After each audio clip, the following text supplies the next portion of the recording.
Kisah Nabi Muhammad SAW, hijrah ke Madinah. Madinah memiliki arti sangat penting bagi umat Islam. Kota ini mendapat julukan Madinah Al-Munawwarah, yang berarti kota yang bercahaya. Sebelum Islam datang, Madinah dikenal dengan nama Yatsrib.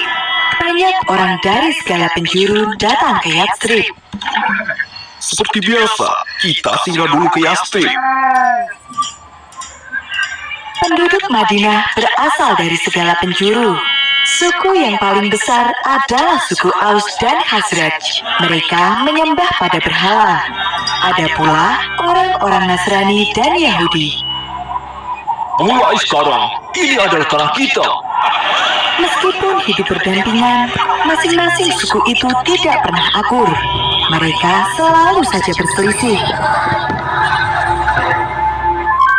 Mata pencaharian sebagian besar penduduk Madinah adalah bertani.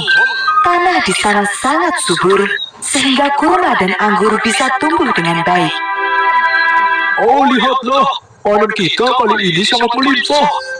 Benar sekali. Ini berkat perlindungan pohon keramat. Sebagian besar dari mereka memang masih menyembah pada benda-benda alam.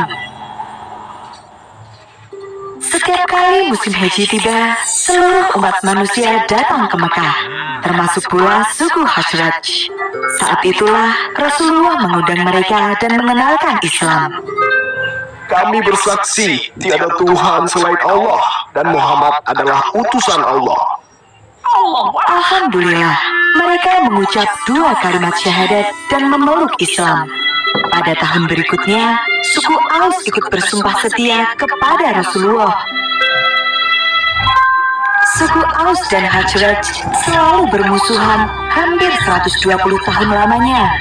Namun, Rasulullah berhasil menyelesaikan masalah mereka dan membuat mereka menjadi saudara. Mulai sekarang, kita berjanji untuk membantu Rasulullah. Kita adalah pembantu bagi Rasulullah. Sejak saat itu, mereka dikenal sebagai kaum Ansor, yang berarti pembantu. Berita tentang adanya kaum Ansor yang bersedia membantu dan melindungi Rasulullah ini membuat suku Quraisy geram. Apalagi satu persatu umat Muslim mulai hijrah ke Madinah. Jangan biarkan Muhammad hijrah. Undang semua pemimpin Quraisy. Kita harus menyusun rencana. Pada hari yang ditentukan, semua pemimpin Quraisy berkumpul di Darun Nadwah. Musyawarah pun dimulai. Masing-masing perwakilan kabilah mulai mengutarakan pendapat. Bagaimana jika kita mengurungnya? Tidak, para sahabatnya pasti akan menyerang. Apakah kau tidak melihat kekuatan mereka? Usulan demi usulan terus berdatangan, namun tidak ada satupun yang memuaskan. Kemudian muncullah satu ide jahat yang datang dari Abu Jahal, paman Rasulullah. Kita ambil pemuda-pemuda gagah dari setiap kabilah. Berikan mereka pedang. Siapa saja yang berhasil membunuh Muhammad akan mendapat imbalan 1000 dinar. Semua orang yang hadir malam itu setuju dengan usulan dari Abu Jahal. Itu usul yang terbaik. Setelah peristiwa Darun Nadwah itu, Abu Jahal menyusun rencana sebaik mungkin. Dia memilih pemuda-pemuda hebat dan menentukan waktu yang tepat untuk menyerang. Apakah kalian semua sudah siap? Siap, Tuan. Bagus. Malam ini, kepunglah rumah Muhammad dan jangan biarkan dia lolos. Rencana Abu Jahal sangat rapi dan tersembunyi. Namun, Allah Maha mengetahui semuanya. Kemudian, Allah mengutus malaikat Jibril untuk menemui Rasulullah. Allah berfirman, Wahai Rasulullah, janganlah engkau tidur malam ini di atas tempat tidur yang biasa engkau gunakan. Sesungguhnya, Allah menyuruh supaya engkau berangkat hijrah ke Yatsrib. Setelah menerima wahyu tersebut, Rasulullah bergegas menemui sahabatnya Abu Bakar. Allah telah mengizinkan aku keluar dan hijrah ke Yatsrib. Izinkan aku menemanimu ya Rasulullah. Atas izin Allah, Abu Bakar pun menyiapkan segala macam kebutuhan, dimulai dari unta tunggangan, pakaian, hingga makanan. Setelah semua persiapan selesai, Rasulullah pergi menemui Ali bin Abi Thalib. Apa yang harus aku lakukan ya Rasulullah? Rasul kemudian meminta agar Ali tidur di atas kasurnya dan memakai selimut miliknya. Setelah keadaan membaik, Rasul meminta agar Ali menyusulnya ke Madinah. Sebelum malam tiba, Rasulullah diam-diam keluar dari kota Mekah. Ali menjalankan perintah Rasul dengan baik. Dia berbaring dengan selimut menutupi tubuhnya di atas kasur milik Rasul. Aku melihat Muhammad masih tertidur. Kita tunggu gelap. Saat itulah kita akan beraksi. Mereka tidak menyadari jika yang berada di dalam rumah itu bukanlah Rasulullah. Ketika waktu yang telah ditentukan tiba, para pemuda itu menyerbu ke dalam dan mendobrak kamar Rasulullah. Dia bukan Muhammad. Cepat, pindah seluruh rumah. Mereka pun mencari Rasulullah ke seluruh penjuru rumah, dan ketika tidak menemukannya, mereka pun menghajar Ali dan memintanya buka mulut. Cepat katakan di mana Muhammad berada. Namun, Ali tidak sekalipun membuka mulutnya. Para pemuda itu pun semakin marah. Buat dia bicara, atau kita semua yang akan celaka. Para pemuda itu takut akan hukuman yang mungkin saja diberikan oleh pemimpin Quraisy jika mereka gagal menjalankan perintah. Kabar tentang Rasulullah yang berhasil keluar dari kota Mekah pun segera tersebar. Seluruh prajurit dan kaum Quraisy berpencar untuk mencari Rasul. Telusuri semua jalanan menuju ke Madinah. Dia pasti belum jauh. Yang lainnya, awasi keluarga Muhammad. Jangan biarkan mereka mengirim bantuan sekecil apapun. Pencarian atas Rasulullah pun dilakukan secara besar-besaran. Saat itu, Rasulullah dan Abu Bakar telah sampai di Gunung Sur. Mereka berdua sudah kelelahan setelah hampir sehari semalam berjalan.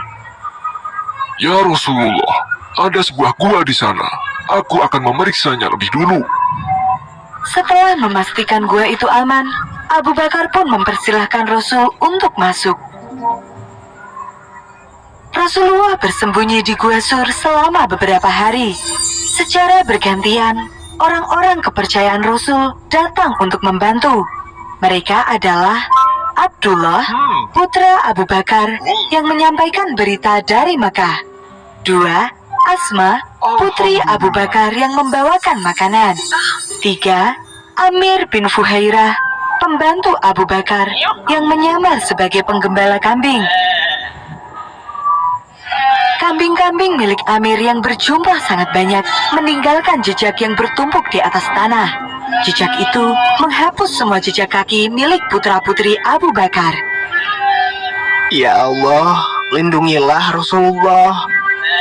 Doa mereka semua di setiap waktu. Atas bantuan mereka, Rasulullah dan Abu Bakar dapat bersembunyi dengan aman dan cukup makan serta minum. Pada suatu hari, sekelompok orang Quraisy mulai mencari di sekitar Gunung Sur. Mereka melihat sebuah gua yang mencurigakan. Lihat, ada gua di atas sana. Ayo kita periksa.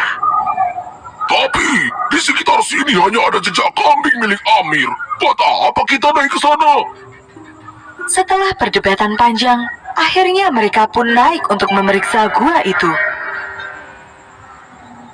Saat itulah Allah memerintahkan kepada laba-laba dan para burung untuk membuat sarang di depan gua. Dalam sekejap, mulut gua itu tertutup oleh sarang laba-laba. Semak-semak pun tumbuh dengan rapat dan di sela-selanya para burung membuat sarang. Lihatlah, gua ini tertutup semak lebar. Bahkan ada sarang laba-laba dan burung yang masih utuh. Tidak mungkin ada manusia yang masuk. Suara perdebatan para pemuda Quraisy itu terdengar jelas ke dalam gua. Abu Bakar merasa cemas. Seandainya salah seorang dari mereka melihat ke bawah, pastilah kita akan terlihat. Wahai Abu Bakar, bagaimana menurutmu jika ada dua orang yang pergi bersama, sedangkan yang ketiganya adalah Allah? Perlindungan dari Allah tidak membutuhkan baju baja ataupun benteng yang kokoh. Cukup dengan sarang laba-laba dan burung di depan gua saja. Ayo, pergi dari sini. Para pemuda itu pun pergi dari gua karena merasa bahwa tidak mungkin ada yang bersembunyi di dalamnya tanpa merusak jaring laba-laba dan sarang burung yang ada di sana. Ketika kondisi sudah aman, Rasulullah dan Abu Bakar melanjutkan perjalanan. Mereka menempuh jalur yang belum pernah dilewati sebelumnya. Dalam beberapa kesempatan, ada orang yang mengenali Abu Bakar dan bertanya, Siapakah yang bersamamu? Inilah sahabatku yang menunjukkan jalan untuk pergi ke Yacht Strip. Suku Quraisy mengirimkan utusan ke seluruh suku-suku yang tersebar di sepanjang jalan menuju Madinah dan meminta mereka untuk membantu menangkap Rasulullah. Aku melihat seorang yang mirip di bawah sana. Itu pastilah Rasulullah yang dicari oleh suku Quraisy. Kata Sulokah, pemimpin dari suku Bani Mudlij. Dia memacu kudanya dan mengejar Rasulullah beserta Abu Bakar. Ya Rasulullah, ada yang mengejar kita. Sekarang kita akan tertangkap. Tanpa menengok ke belakang sama sekali, Rasul berdoa memohon perlindungan dari Allah. Kuda Sulokah tergelincir dan dia jatuh ke tanah. Dia pun bangkit dan kembali mengejar. Namun dia kembali terjatuh.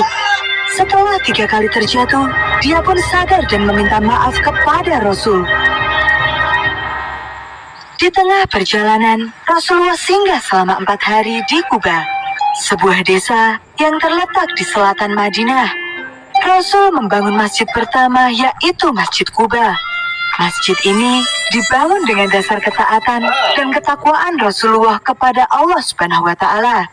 Di sini, Rasul kembali bertemu dengan keluarganya. Ali berhasil keluar dari kota Mekah bersama keluarga Rasulullah. Rombongan Rasulullah kembali melanjutkan perjalanan dan akhirnya tiba di Madinah. Kedatangan mereka telah dinanti-nanti. Seluruh penduduk Madinah menyambut kedatangan Rasulullah dengan sangat hangat.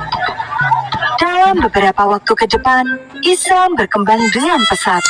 Masjid berhasil didirikan dan kaum Ansar membantu kaum Muhajirin memulai kehidupan mereka di Madinah dengan baik. Alhamdulillah.